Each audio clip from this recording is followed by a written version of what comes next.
ओझरला गांजा विक्री करताना एकाला अटक. गांजा नावाच्या मादक पदार्थाची विक्री करताना एका जणास स्थानिक गुन्हे शाखा पोलिसांनी पकडून त्यास अटक करून त्याच्याजवळून 49,280 रुपये किमतीचा 2 किलो 463 ग्रॅम वजनाचा गांजा जप्त केला. काल दिनांक 27 रोजी रात्री 8:30 वाजेच्या सुमारास भाऊसाहेब सीताराम बंदरे राहणार ओझर हा गांजा नावाचा मादक पदार्थ अवैधरित्या विक्री करीत असताना स्थानिक गुन्हे शाखा नाशिक ग्रामीण पोलिसांनी छापा टाकून त्यास पकडून ताब्यात घेत त्याच्याजवळ 49,280 रुपये किमतीचा 2 किलो 463 ग्रॅम वजनाचा हिरवट, ओलसर, सुक्का, पान, फूल, मूळ, देठ, बिया, कळी व उग्र वास येत असलेला गांजा जप्त केला.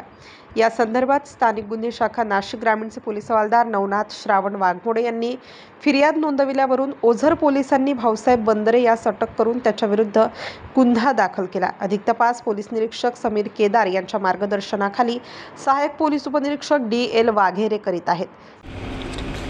नमस्कार. ओझर पोलीस स्टेशन येथे काल स्थानिक गुन्हे शाखेचे कर्मचारी अधिकारी हे गस्त करत असताना त्यांना गोपनीय बातमीदाराकडून माहिती मिळाली होती की ओझर पोलीस ठाण्याच्या हद्दीमध्ये बिलाटी परिसरामध्ये एक व्यक्ती ही गांजा सदृश अंमली पदार्थ विकत आहे. सदर अंमलदार अधिकारी यांनी आम्हाला माहिती दिल्यानंतर आम्ही गॅझेटेड ऑफिसर म्हणून सदर कारवाई करता मान्य वरिष्ठांना माहिती अवगत करून सदर कारवाईच्या अनुषंगाने शासकीय पंच व योग्य ती सरंजाम घेऊन सदर ठिकाणी आम्ही जाऊन छापा टाकला असता सदर ठिकाणी भाऊसाहेब सीताराम बंदरे वय 44 हे आम्हाला अंमली पदार्थाचे गांजा सदृश्य मुद्देमाल मिळून आले. सदर व्यक्तीच्या ताब्यामध्ये 2 किलो 463 ग्राम गांजा हा मिळून आला.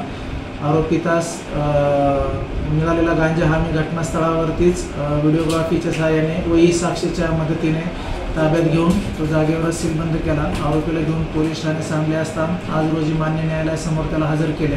मान्य न्यायालयाने त्याला 3 दिवस पोलीस कोठडी रिमांड दिला आहे. तरी पोलीस कोठडी रिमांडमध्ये सदर गांजा हा त्याने कोणाकडून विकत घेतला किंवा त्याला कोण पुरवठा करतो याबाबतचा तपास करीत आहोत आणि पुढील तपास चालू आहे. धन्यवाद.